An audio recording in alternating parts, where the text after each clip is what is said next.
Wa tamiru bainakum bima'ruf. Jadi kebaikan itu harus jadi nilai bersama. Iktimar itu menjadi urusan bersama.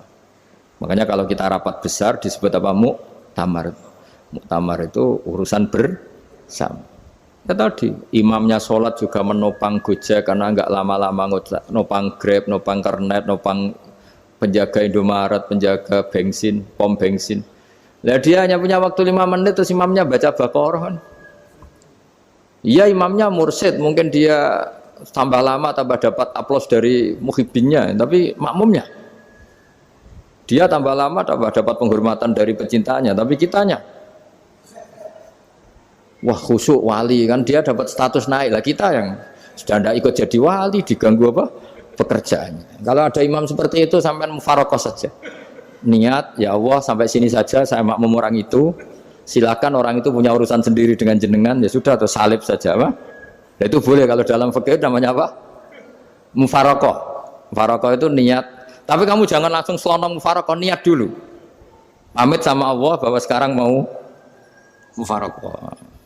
Ya, tapi ya jadi sholat yang aneh kan, imamnya masih rukuk, kamu terus sujud, terus apa-apa selesai ya. Mungkin dalam pandangan itu orang lain ini maksudnya makmum gimana ini kok begini. Tapi sudahlah Allah Maha tahu. Nah, insya Allah dimaklumi. Ya saya baca tentang Fatihah ya, karena sampean pasti sering baca Fatihah. Supaya apa sekaligus jadi jimat lah gitu. Jadi kalau kamu sering di jalan-jalan yang mungkin sepi atau mungkin kan tidak semua teman Grab itu nasibnya bagus yang di Semarang Jogja. Mungkin yang di Kalimantan di Papua kan ada yang 10 kilo gak ketemu rumah, ya kan? Yang lihat di TV-TV itu kan kasihan kan, sudah 10 kilo gak ketemu rumah, penumpangnya kewekar preman tuh kan, ini makan orang enggak kan? Kan ujiannya dua. Kalau penumpangnya cantik itu ya kecoba syahwat, kalau preman takut. Jadi orang itu selalu ujian itu. Sing sedengan itu kan jarang orang itu. Jadi kalau penumpangnya perempuan cantik ujiannya itu syahwat, kalau preman ujiannya ketakutan. Kalau orang yang lemah bawa uang ujiannya kamu ingin garong. Jadi hidup itu memang semuanya ujian. Liyabluwakum ayyukum ahsanu amala. Makanya saya sering ditanya oleh teman-teman, Gus, nah ujiannya kenal wong wedok elek piye? Sama. Kenal wong ayu ujiannya syahwat, kenal wong elek ujiannya ngenyek, itu sama-sama dosa. Syahwat ya dosa, ngenyek juga dosa. Welek keriting untune metu ya dosa ngomong gitu. Kadang-kadang orang berpikir enak kancanan wong elek gak dosa. Kata siapa? Kancanan wong elek itu ya dosa karena bawaannya ngenyek. Ngenyek itu menyepelekan itu. Makanya saya itu ya nggak mau berteman sampean. Nanti kan bawaannya ngenyek atau seneng ya tidak tahu saya. Ya sudah ada takdir saja kalau ketemu ya tak ulang ngaji gitu. Tapi ini ngaji terakhir, setelah ini ngaji biasa aja, tidak usah resmi gini. Ngaji kok resmi aneh. Pokoknya nanti suatu saat kalau pandemi sudah berlalu saya akan ngaji Rebone, lalu ini ngaji. Ini ngaji yang kurang bagus karena ngatur kiai kurang berkah ini. Nanti tapi ya lumayan lah masih mau ngaji. Ngaji kok tanggal ini jam ini. Sekarang suatu saat kamu tak panggil, Mas Wahyu datang ke sini jam ini, tidak mesti bisa. Mungkin pas ada acara apa, oh, maaf ke sini pas ngecek pas apa. Gitu. Jadi ya sudah tapi tak maafkan, enggak apa-apa. Takdir ya. Tak bacakan supaya sampean tahu keramatnya bismillah. Nah, sebelum saya bacakan bismillah Fatihah, tak beritahu tentang ilmu tafsirnya karena ini penting sekali. Fatihah itu dawuhnya Allah, tentu itu dawuhnya Allah. Saya ulang lagi, itu kalam Allah. Tapi yang sudah diberikan kesampaian ke kita semua. Sehingga seakan-akan itu menjadi dawuhnya kita ke Allah. Jangan salah loh ya. Fatihah itu dawuh Allah tapi sudah diberikan ke kita. Sehingga posisi kita itu yang punya itu. Nah, kenapa ini perlu dijelaskan? Karena nanti ada kalimat iyyaka na'budu wa iyyaka nasta'in. Kalau itu masih kalam Allah, berarti Allah ngomong ke kamu, ngendikan ke kamu, kepadamu aku menyembah. Masa Allah menyembah kamu?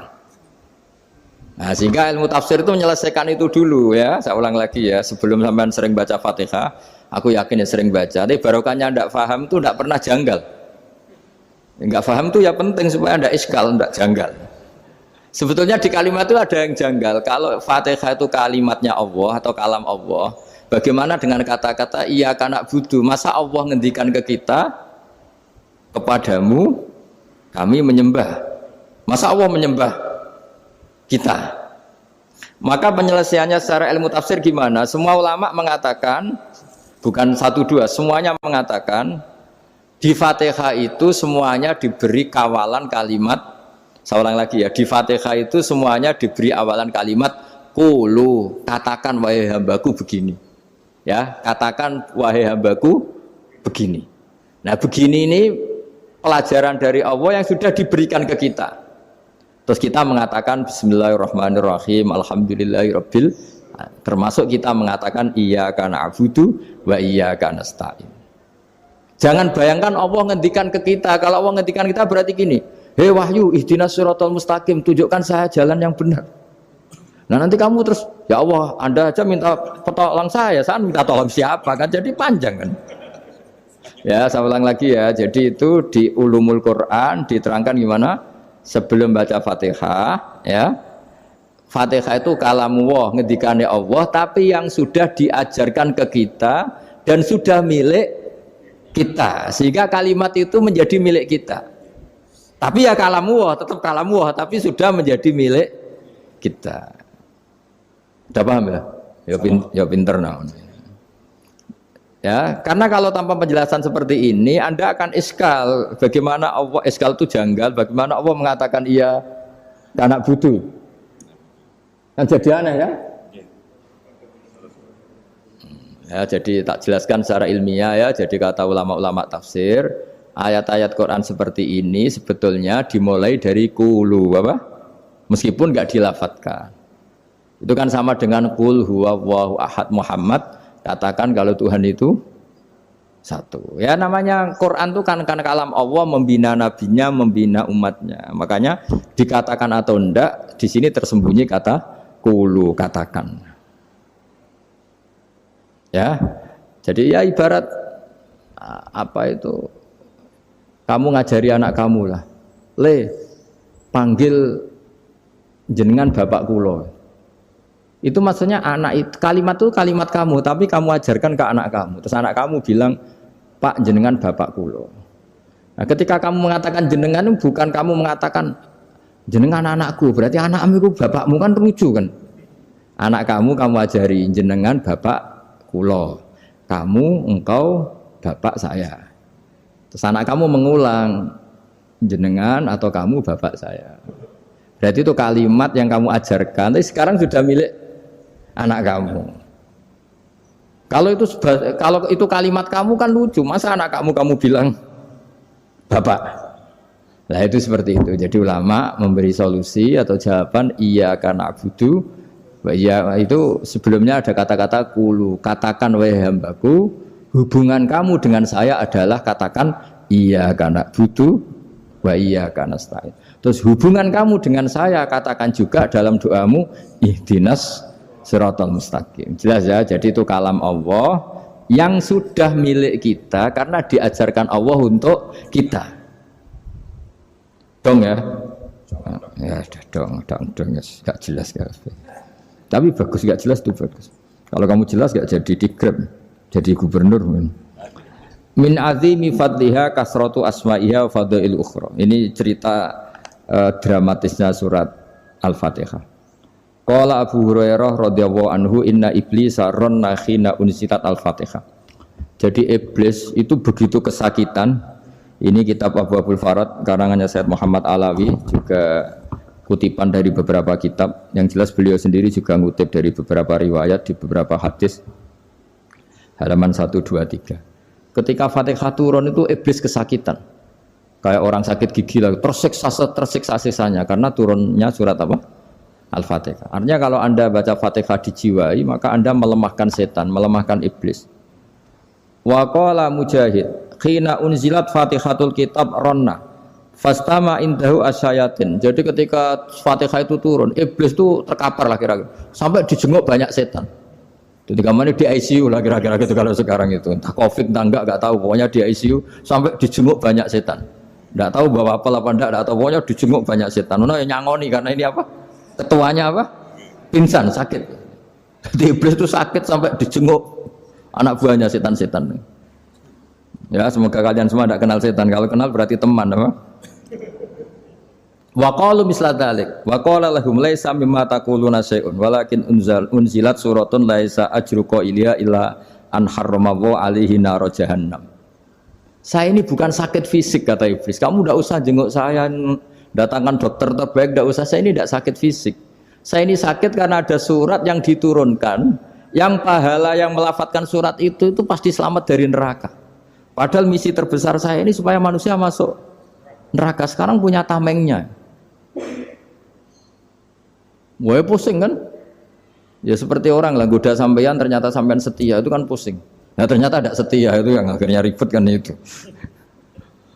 Jadi iblis itu cita-cita terbesarnya kan semua orang itu masuk neraka. Nah sekarang turun satu surat yang gara-gara surat itu siapapun yang baca dijamin selamat dari neraka. Jadi walakin unzilat suratun laisa ajru qailiha illa an harramallahu alaihi nar jahannam. Karena jadi dia shock lah kalau orang di Jawa itu bilang shock. Aduh sial nasib saya ini umat nggak bisa saya goda lagi karena punya tamengnya tadi punya. Qad tolakaidukum wa makrukum. Rekayasa kalian sekarang itu tidak ada gunanya semua. Nah, ini alhamdulillah di Indonesia kelihatan kan banyak yang miskin, banyak yang susah. Tapi selagi mereka masih sholat, itu keinginan mencari halal itu masih tinggi. Kayak apa kita di tengah kota, jauh dari anak istri, jauh dari tetangga. Biasanya kalau orang jauh dari anak istri, tetangga kan sakar PDW. Tapi yang soleh masih banyak, sudah jauh dari keluarga tetap lurus. Loh, kalau yang dekat lurus kan wajar, konangan wong akeh kan. Ini sudah jauh masih lurus. Nah ini nggak lepas dari barokahnya surat apa? Surat Fatihah tadi. Jadi karena ada surat yang menjamin pelafalnya atau qailiha terbebas dari api neraka. Wa qalat as-sayatinu lahu is ayyusai'in ta'muruna ya maulana. Faqala lahum idhabu wajtahidu hatta tukhfilu qulubahum hatta la yaqulu hadhihi surah. Lalu kita gimana? Jari para setan gitu. Lalu kita gimana? Terus kata iblis, sudah bikin mereka lupa sehingga tidak baca lagi. Selagi masih baca kita pasti keok. Jadi kalau sampean sudah jarang baca Fatihah itu berarti sudah bagian dari kemenangan apa? Iblis. Jadi kalau sampean sudah jarang baca Fatihah itu berarti bagian dari kekalahan Anda, kemenangan iblis. Masih sering baca? Berapa kali? Terus apa lagi? Kalau ngajarin itu juga Kok 5 kali tok itu? Berarti pas sholat fardu tok itu? Enggak 5 kali itu mendingan itu 17. Kamu itu ngitungnya jangan 5 ini. 5 waktu itu berarti lumayan kan? Berapa? 17 ya? Iya. 17 ya? Ya. 17, tapi kalau makmum tuh sering separuh kan, apalagi makmum tarawih. Ya kan? Makmum tarawih itu bacanya Fatihah ada yang sempurna enggak ya? Ya enggak lah. Baru alhamdulillah rabbil alamin ruko ikut ruko ini gitu. Makmum kan yang tarawih lah, Mas. Kalau tarawih jarang sempurna ya. Fatihahnya itu. Kan imam sudah ruko. Kamu bacanya Fatihah sampai mana gitu? Baru setengah ya. Ya paling pas tarawih aja kan enggak sempurna ya. Apalagi kalau imamnya sing kilat tuh waduh malah. Nah, ketika Fatihah itu sebegitu keramatnya, sebegitu topnya, itu setan rapat singkat cerita itu yang tadi dipimpin oleh iblis yang sedang terkapar apa? Terus tali obatnya enggak ada, cuma dia shock karena ada surat yang turun yang melafatkan itu pasti selamat dari apa? Neraka. Nah ini gimana saran Anda? Terus sarannya adalah bikin orang-orang itu lupa tidak baca Fatihah. Nah ini rapatnya iblis. Idzabu wajtahidu hatta tughfilu qulubahum hatta la yaqulu hadhihi surah. Kala yuksiru qira'ataha wa la yakunu lahum ajrun wa thawabun bal yakunu lahum adzabun wa iqabun.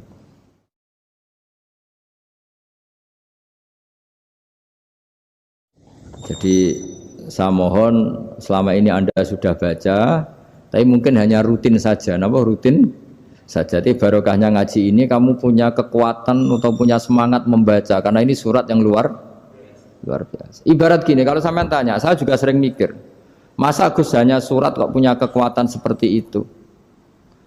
Di dunia ini kata Allah mulai Nabi Adam sampai kiamat nggak ada yang bisa menandingi kekuatan kalimah. Kalimah itu kata-kata. Nggak ada yang bisa menandingi kata-kata. Misalnya Anda nge-grab berangkat istri cuek, berangkat cuek. Itu beda dengan ketika meskipun satu kalimat. Wes Pak, muga-muga dilindungi pangeran, mugi-mugi jenengan selamat. Itu menjadi teduh dan semangatnya luar biasa karena kayak mendapat support. Jadi kira-kira kalimat itu hubungannya kita dengan Allah Fatihah itu seperti itu. Kamu melafadzkan satu kata-kata yang dibenarkan langit bumi, dibenarkan aras, dibenarkan malaikat, dibenarkan semua penghuni di dunia ini. Sehingga itu efeknya luar biasa.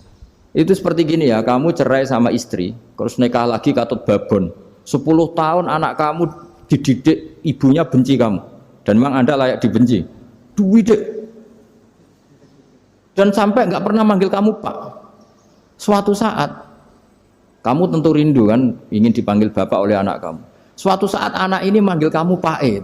Wah itu senengnya bukan main. Hanya sebuah kata-kata.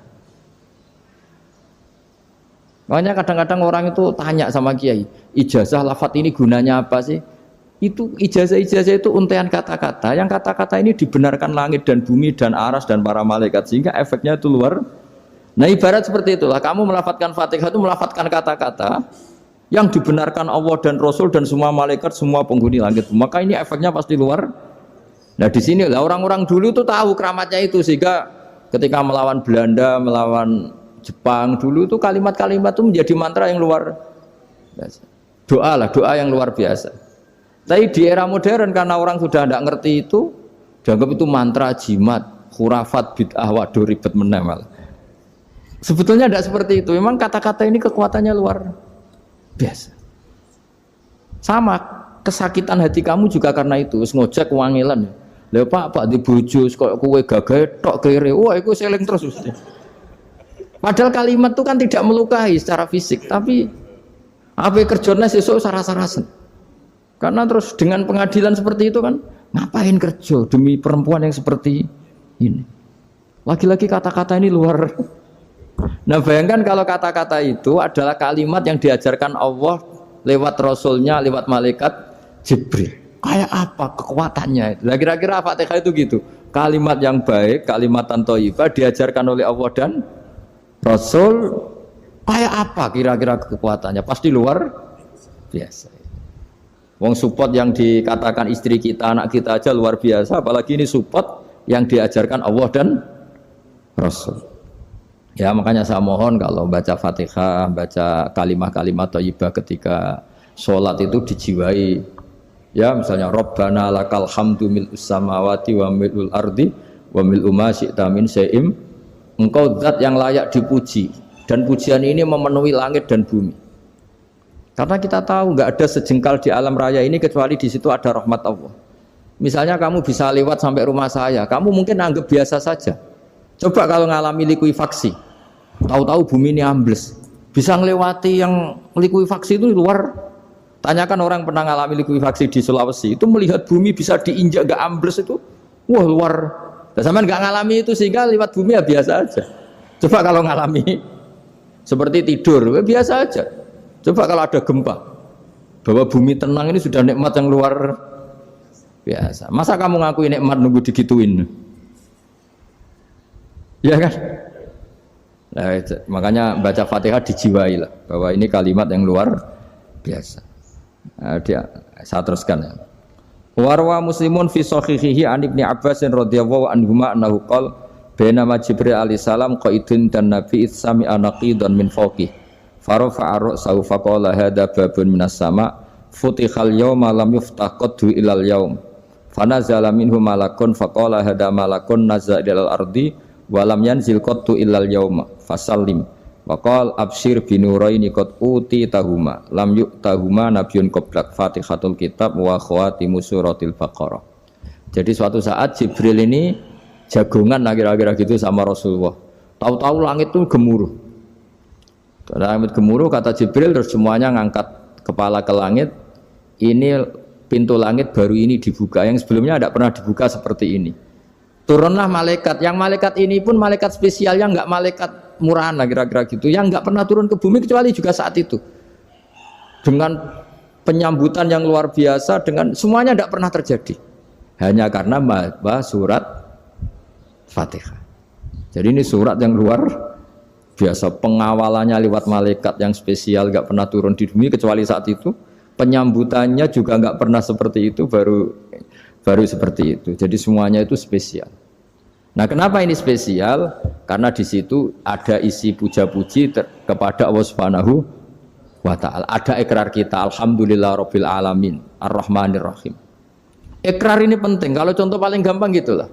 Kamu punya istri selama ini cerewet terus. Suatu saat ngomong, "Pak, tak angen-angen ra ono wong lanang koyo sampeyan." Wah, itu langsung ndak ada lelaki sebaik engkau. Itu sampean senengnya Masya Allah. Karena ada ikrar dari seorang istri ke kamu. Nah, bayangkan kalau ikrar kita sebagai hamba diakui oleh Allah Subhanahu, maka ikrar ini akan dicatat sebagai kebaikan kita yang kita panen nanti di akhirat. Karena ada ikrar. Kita ikrar bahwa alhamdulillah rabbil alamin, kita ikrar ar-rahmanir rahim, kita ikrar maliki yaumiddin, kita ikrar iyyaka na'budu wa iyyaka nasta'in. Sampean misalnya jadi orang Indonesia, ketemu orang Indonesia yang makmur di Jerman, terus lupa Indonesia. Kamu orang Indonesia? Enggak, saya enggak orang Indonesia. Mangkel gak kira-kira? Mangkel. Karena salah ikrar kan gitu.